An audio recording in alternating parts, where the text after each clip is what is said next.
ത്രിയേക ദൈവത്തിന് സ്തുതി. യേശുവിൽ സ്നേഹവന്ദനം. ജനിക്കുമ്പോൾ മനുഷ്യൻ നിർമ്മല ജലമുള്ള അരുവിയെപ്പോലെയാണ്. ഉയർന്ന മലകളിൽ നിന്നും താഴോട്ടൊഴുകി താഴ്വരയിലൂടെ പ്രയാണം ചെയ്യുമ്പോൾ മണ്ണും ചെളിയും കലർന്ന് അത് വൃത്തിഹീനമാകുന്നു.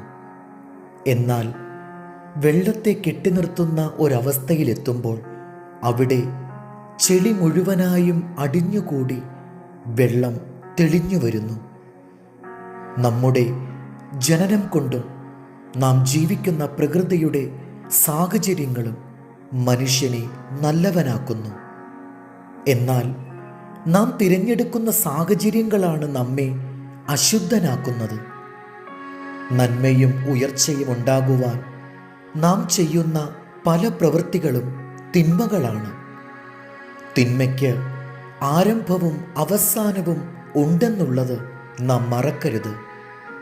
സാത്താൻ പോലും നിർമ്മലമായ അവസ്ഥയിൽ സൃഷ്ടിക്കപ്പെട്ടവനാണ്.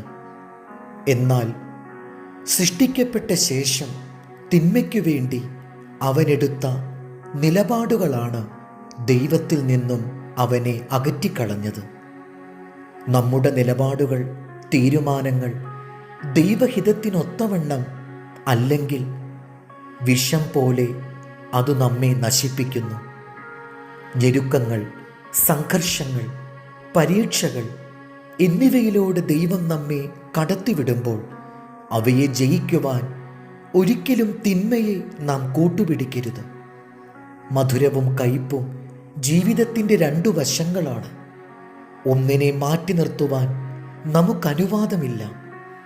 രണ്ടും ഒരുപോലെ അനുഭവിച്ച് ദൈവത്തിന് നന്ദി പറയണം.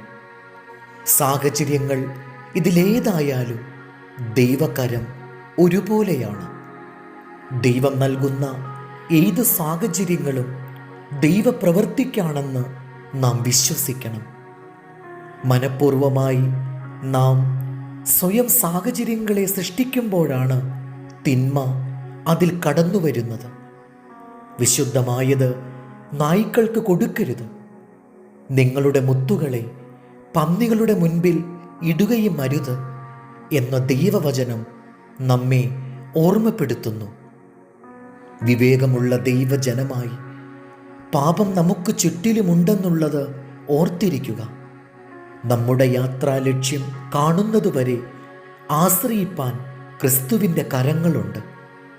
പരിശോധനാ ഘട്ടങ്ങളിൽ ഈ കരം നമ്മെ താങ്ങും. ആവർത്തനം 31:6. ബലവും ധൈര്യവുമുള്ളവരായിരിപ്പിൻ. അവരെ പേടിക്കരുത്, ഭ്രമിക്കുകയും അരുത്. നിന്റെ ദൈവമായ യഹോവ തന്നെ നിന്നോട് കൂടെ പോരുന്നു. അവൻ നിന്നെ കൈവിടുകയില്ല. ദൈവം നമ്മെ അനുഗ്രഹിക്കട്ടെ. കർത്താവിൽ എളിയ ശുശ്രൂഷകൻ ഈരാളിലച്ച്.